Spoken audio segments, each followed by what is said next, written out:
अंतरवाली सराटीतून ही थेट दृश्य आपण पाहतोय। मनोज जरांगे यांच्या आमरण उपोषणाला आता पुन्हा एकदा सुरुवात होतीये। हे चौथं आमरण उपोषण आहे आणि त्यांच्या घरामध्ये त्यांचं औक्षण केलं जातंय। त्यांचे नातेवाईक सुद्धा जमलेले आहेत आणि मनोज जरांगे यांचं औक्षण केलं जातंय। अंतरवाली सराटीमध्ये आजपासून जरांगेंच्या या उपोषणाला सुरुवात होतीये।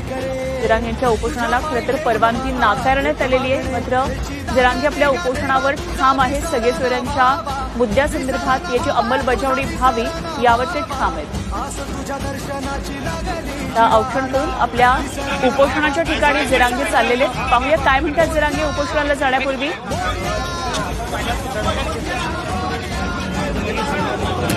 सगेश्वरे कायद्याच्या अंमलबजावणीवर जरांगे ठाम आहेत आणि ही अंमलबजावणी करावी यासाठी पुन्हा एकदा आमरण उपोषणाचं शस्त्र जरांगेंनी बाहेर काढले। त्यामुळे तर सरकार त्यांच्या या उपोषणाकडे कशा पद्धतीनं लक्ष देते हे बघणं महत्त्वाचं ठरणार आहे।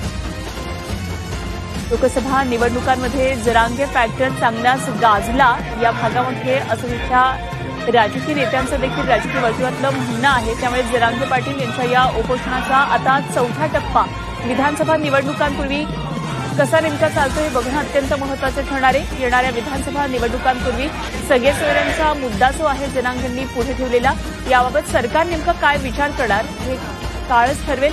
मात्र जरांगे पाटील यांच्या उपोषणाला आता सुरुवात